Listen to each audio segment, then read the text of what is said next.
Olá, meus amigos, tudo bem com vocês? Aqui é o professor Jonathan de novo com mais uma aula de teorias da administração.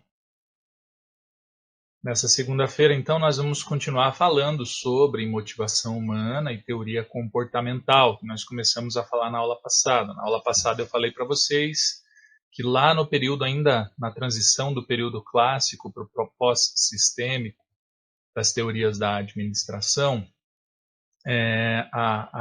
o foco da administração começou a sair daquele mecanicismo produtivo da fábrica, do engenheiro, das máquinas, e começou lá com a teoria das relações humanas, né, de Elton Mayer, a prestar atenção nas pessoas. Então, temas como comportamento humano, liderança, trabalho em equipe, organização informal, que nós já falamos na teoria das relações humanas, e motivação começaram a se tornar mais importantes no estudo da produtividade e da administração. A teoria comportamental, como eu disse, foi um movimento de cientistas, sociólogos, psicólogos que passaram a estudar o comportamento humano das pessoas no trabalho naquela época, entre os anos final dos anos 40 e início dos anos 50, os chamados behavioristas, e que foi, digamos, adaptada, né? Foi a fonte da qual a administração bebeu para se criar a teoria comportamental voltada ao desempenho humano nas organizações. Nós falamos que um dos temas centrais da teoria comportamental é a motivação humana e que uma das principais teorias sobre motivação humana é a pirâmide das necessidades de Maslow, da hierarquia das necessidades de Maslow, onde as necessidades se sobrepõem hierarquicamente, né, uma sobre a outra, começando pelas necessidades fisiológicas, segurança social, estima até a realização pessoal. Na aula passada, isso já tem lá um nível de detalhamento maior. A partir da pirâmide de Maslow, também outros teóricos surgiram, né? Se vocês... Eu estou aqui com a apresentação toda. Deixa eu ver aqui. Maslow, né, o responsável pela pirâmide de Maslow, era esse cidadão aqui, ó. Maslow era esse cidadão... Tá difícil. Era esse cidadão aqui, ó, né, o Abraham Maslow. Junto com ele, os outros behavioristas, um que também deu um upgrade na teoria dele, ou construiu a sua própria teoria a partir da teoria da pirâmide das necessidades de Maslow, foi esse sujeito com essa cara um tanto quanto assustadora aqui, conhecido como Frederick Herzberg, que é a teoria que nós vamos ver na aula de hoje. A teoria de Herzberg diz respeito as necessidades humanas no trabalho, já tinha um foco bastante voltado no trabalho, e chama-se a teoria dos dois fatores. Finalmente encontrei aqui. A teoria dos dois fatores de Frederick Herzberg. Frederick Herzberg dizia que os fatores que influenciavam as pessoas seriam fatores motivacionais e fatores higiênicos. Alguns autores tratam os fatores higiênicos como sendo fatores de satisfação, tá? Então, para Herzberg, esses fatores higiênicos, eles eram satisfeitos externamente, né? E estão associados às três primeiras camadas da pirâmide de Maslow, as necessidades fisiológicas, de segurança e sociais, ou de associação, tá? E os fatores realmente motivacionais, eles aparecem lá no topo da pirâmide, como estima e autorrealização, e são fatores que têm uma influência mais interna, mais intrínseca do ser humano, né? Estão mais movidos à sua autoestima, à autoconfiança, à busca da autorrealização. E dependem mais dessa satisfação interna. Então, vamos dar uma olhadinha nessa teoria da motivação, nessa teoria dos dois fatores de Herzberg. Primeira coisa, fatores higiênicos. É estranho, né? A gente ouvir esse termo higiênico. Diz a lenda, eu li isso em algum lugar, que o uso do termo higiênico, que também alguns autores, como eu falei, aparece como fatores de satisfação, está relacionado à observação que Frederick Herzberg fez de como funciona um hospital. Tá? Num hospital nós temos, por exemplo, quando o paciente vai lá para se curar, né, nós temos uma preocupação com o tratamento do paciente, com como ele vai ser tratado para a cura, E é uma preocupação muito grande com a higiene geral do hospital, com a asepsia, para não transmitir doenças, né, para não ocorrer infecção, enfim, uma série de outras coisas. Isso é claro, né? Então, o que o Herzberg queria dizer com isso? Que os fatores higiênicos, eles não curam nenhum paciente. Eles não fazem parte da cura do paciente, mas impedem que o paciente piore. Ou seja, o cara entra lá com um corte no pé e pega uma infecção hospitalar por falta de higiene, por exemplo. Eu entendo muito de saúde, né? Então posso estar dando um exemplo bobo aqui, mas vocês entenderam? Os fatores higiênicos é para impedir que o paciente piore. O que vai fazer com que ele melhore efetivamente é o tratamento que ele vai receber, seja lá desde um tratamento médico supervisionado até uma cirurgia, sei lá o que, dentro do hospital. Então, esse tratamento, essa ação corretiva, essa ação de cura seriam os fatores motivacionais propriamente ditos, de acordo com Frederick Herzberg. E os fatores higiênicos seriam fatores externos de satisfação que impedem que o paciente piore. Então, trazendo essa analogia para o trabalho, para o desempenho humano no trabalho, nós teríamos os fatores de satisfação, que são aqueles assim, que se eles existem, eles causam satisfação no funcionário. Se eles não existem, eles causam insatisfação, mas não necessariamente causam motivação. Por incrível que pareça, o próprio salário entra como um fator higiênico. E isso agora vai dar uma bugada na cabeça de vocês. Mas como que o salário não é um fator motivacional, professor?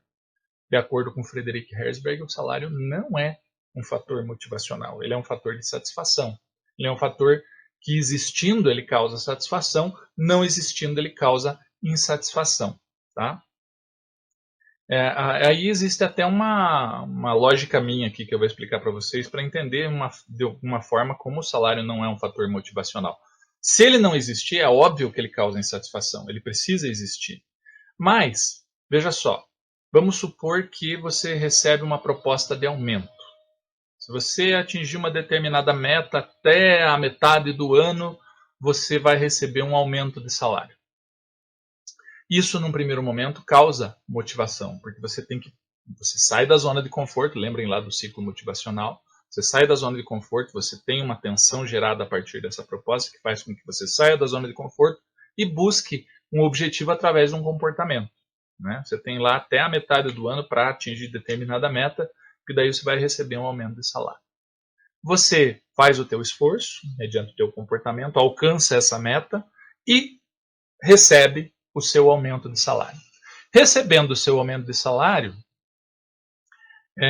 o fator motivacional começa a se encerrar a partir daí. Porque veja só, primeiro mês você recebe teu salário lá, sei lá, 10% a mais. Segundo mês, 10% a mais. Em pouco tempo isso vai se tornar normal para você. Não vai ser um fator motivacional que vai fazer com que você vá para a zona de conforto com o teu salário aumentado. A menos que você tenha uma proposta de um novo aumento de salário, isso não vai te motivar mais. Você se acostuma, né, com isso. Vejam lá o vídeo que eu passei na aula passada, lá da Nerdologia, o Dinheiro Traz Felicidade. Lá fala sobre esse fenômeno da habituação. Né? Ali fala, né, que a pessoa que ganhou um prêmio da loteria, por exemplo, ela, num primeiro momento, fica muito feliz com aquilo e tal, e um ano depois o nível de felicidade dela está no mesmo, porque ela já se acostumou com aquilo é normal, ela quer outras coisas, as necessidades humanas são ilimitadas. Né? Por outro lado, também ele cita lá naquele vídeo uma pessoa que sofreu um acidente e perdeu o movimento das pernas. Num primeiro momento ela fica muito triste, muito desolada, mas em questão de tempo, se tudo correr bem, ela começa já a se alegrar com as mesmas coisas que se alegrava antes. Ela precisa se habituar àquela nova situação, ela precisa viver. Né? Então isso é a habituação. Então o salário, nesse caso, ele só seria um fator motivacional se você tivesse constantes metas a serem alcançadas e aumentos a ocorrerem, porque você se acostuma com a nova situação, com o novo salário. É lógico que, se tratando de um fator de satisfação, ele não pode ser retirado. Se você retirar ele, se você retirar a higiene do hospital, o paciente piora. Se você retirar o salário da pessoa, isso causa grande insatisfação. Tá? Então, essa análise de Herzberg faz algum sentido por conta disso. Ele diz aqui, ó, deixa eu tentar me remover daqui do canto. Eita, travou? Travou. Não. análise de Herzberg, ela é feita da seguinte forma, está meio lagando a imagem aí, né? Vamos esperar que não dê problema. Ela é feita da seguinte forma, né? Ele considera os fatores motivacionais do trabalho em si, a satisfação que você tem de ir ao trabalho, encontrar os colegas, realizar algo que você acredita que é importante por meio da empresa. Lembrem-se aquilo que eu falei, né? A razão da existência da empresa é cumprir com um objetivo social, gerar para a sociedade algum valor em termos de serviços ou bens, você passa a se orgulhar disso, né? A realização que você sente fazendo esse trabalho, o reconhecimento das outras pessoas. Lembram lá que eu falei para você na pirâmide de Maslow? Vamos voltar aqui. Ó, necessidades fisiológicas, a base da pirâmide. É você ter o que comer, o que vestir, como um teto sobre a cabeça. Esse é o mínimo de dignidade que a pessoa tem que ter para viver. Segurança é proteção contra danos físicos e emocionais, saber que se amanhã você vai ter o que comer, quer dizer, essas duas primeiras camadas aqui podem ser obtidas com um bom emprego, né, com uma renda fixa, que mantenha você estável nesses fatores extrínsecos, nesses fatores externos, nesses fatores higiênicos que muitas vezes estão fora do teu alcance, né?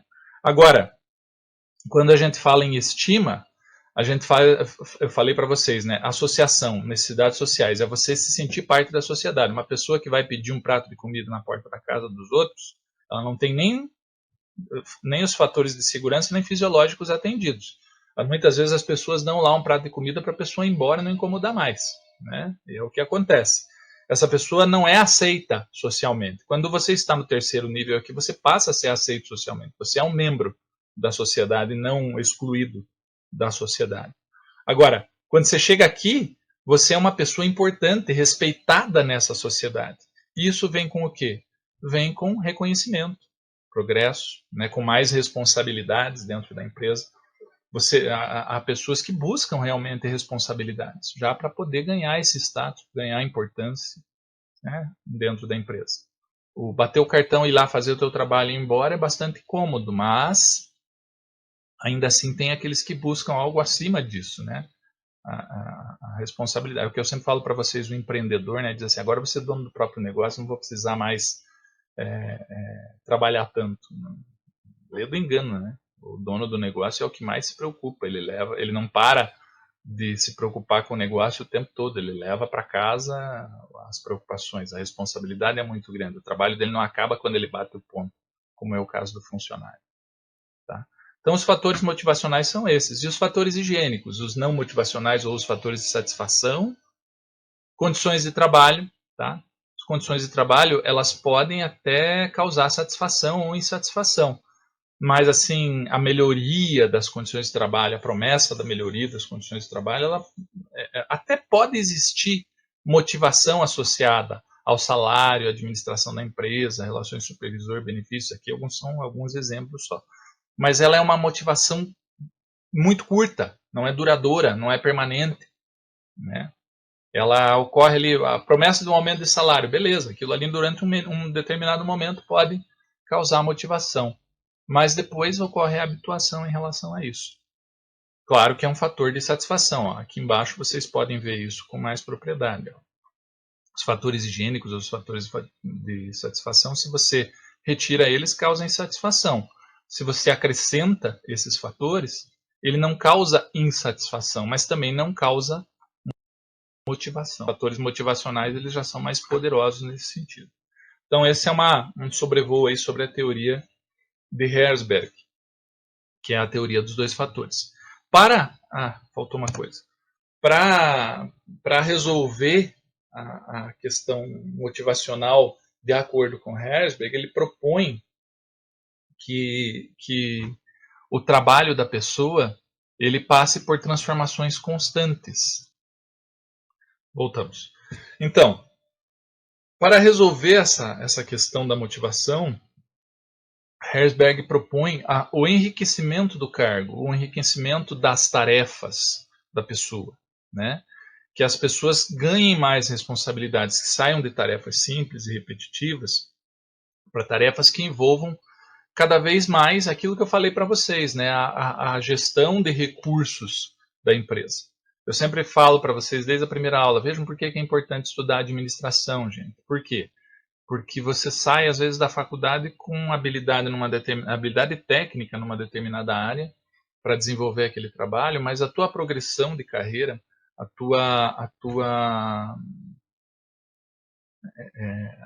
teu enriquecimento, né, o teu crescimento profissional, depende de você assumir responsabilidades. E assumir responsabilidades é assumir responsabilidades sobre recursos da empresa, sobre pessoas, sobre orçamento, sobre recursos materiais, patrimoniais.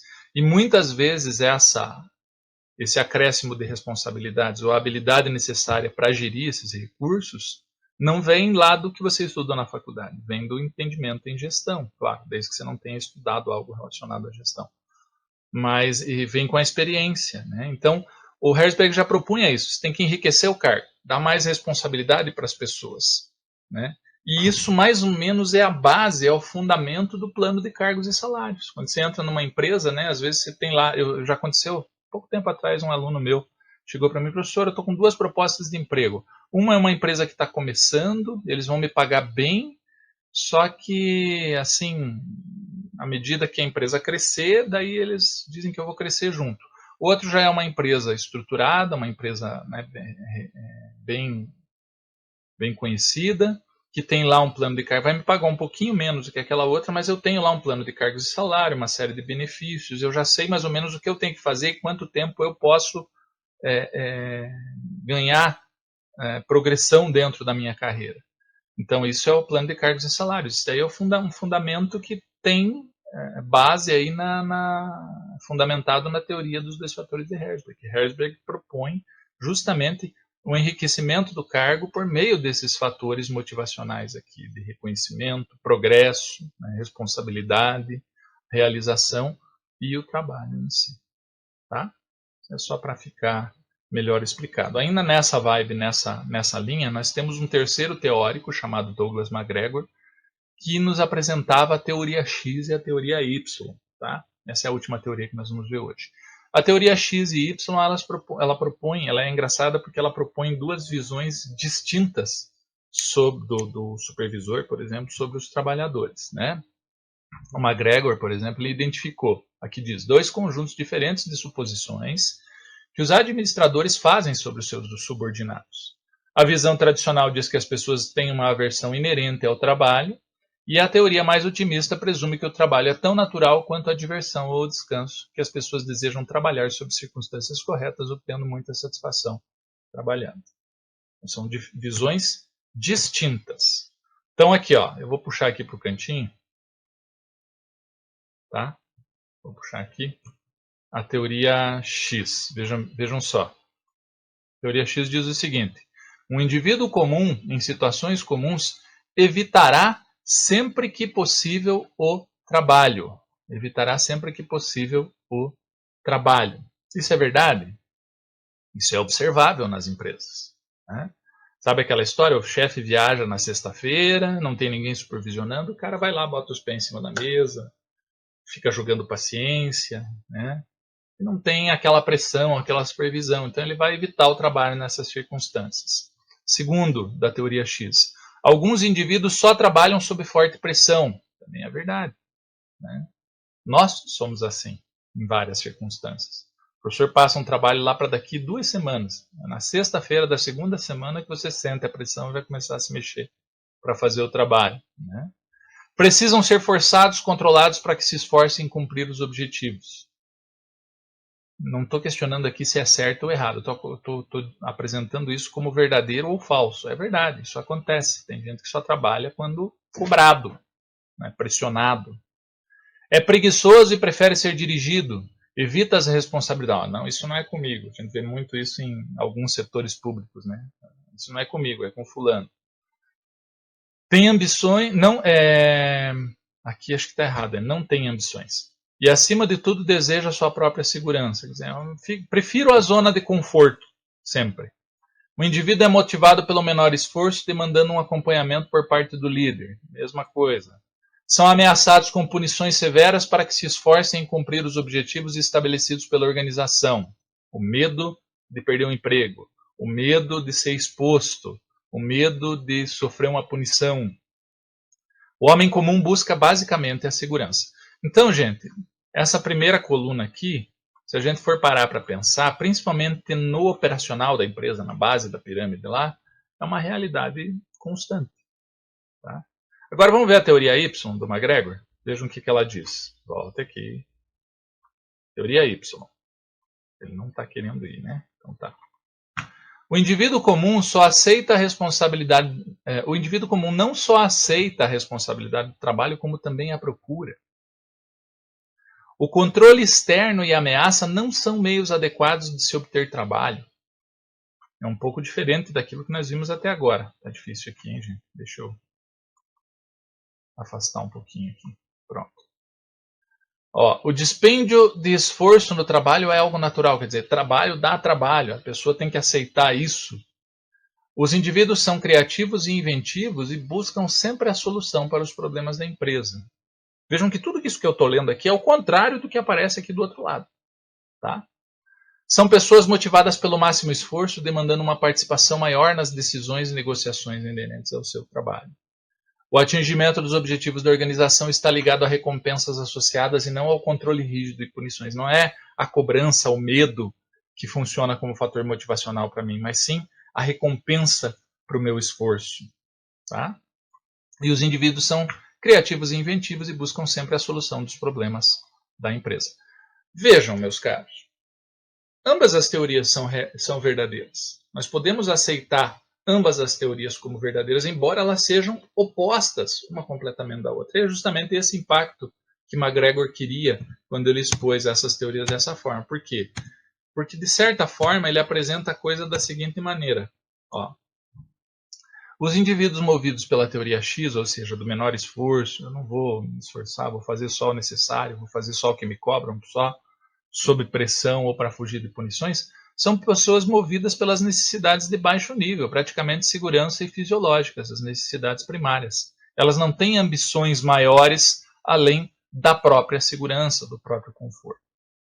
Aqueles indivíduos que buscam responsabilidade, que buscam mais trabalho, que entendem que exige esforço para se obter resultado, são aqueles que pensam na realização pessoal, na estima, no reconhecimento social.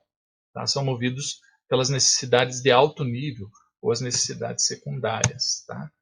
E essa é a ideia proposta pela teoria X e teoria Y de McGregor. Né? Vejam que nesse caso aqui, né, nós temos aqui uma teoria X onde a presença do gerente, do supervisor, ela é mais incisiva, né? Há uma necessidade de uma cobrança maior de um chefe ali, né? No encalço dos funcionários de uma forma mais autocrática, mais autoritária. E na teoria Y nós temos aí uma participação maior da equipe, né? O chefe tem mais aquela função de líder, de liderar, de inspirar as pessoas, e a equipe tá mais focalizada, mais comprometida com os resultados a serem obtidos. Tá? São pessoas movidas por necessidades de alto nível. Então, a aula de hoje eu encerro aqui, gente, com uma reflexão. Né? Não vou dizer para você está certo X, está certo Y, mas o fato é que nós, todos nós, em algum momento, já fomos movidos ou pelo X ou pelo Y. Muitas vezes, quando nós fazemos algo, realizamos algum trabalho somente para o nosso sustento, né, sem aquele comprometimento maior com a progressão, tal, para pagar a faculdade, por exemplo, e tal, nós assumimos a postura X. Tá? Porque ambicionamos uma outra coisa para nós no futuro maior.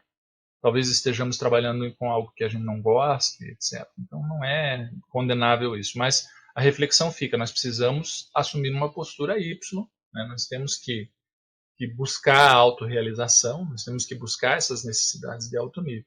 Se você hoje, eu sempre falo, se você hoje faz um trabalho que não gosta, né, por obrigação, isso é péssimo, não fique com isso para sempre. Você tem que buscar, você não vai encontrar realização nesse trabalho, tá?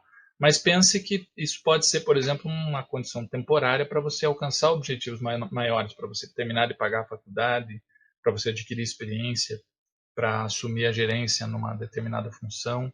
Então, encare como uma etapa e aí você vai encontrar a motivação necessária para continuar escalando a pirâmide das necessidades de Maslow. Perceberam que todas as outras teorias estão associadas à pirâmide de Maslow inicialmente, né?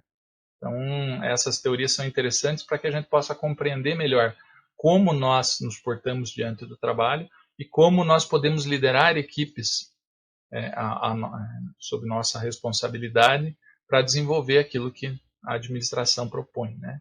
Que é obter resultados de forma eficiente e eficaz no uso dos recursos da empresa, por meio de planejar, organizar, dirigir e controlar.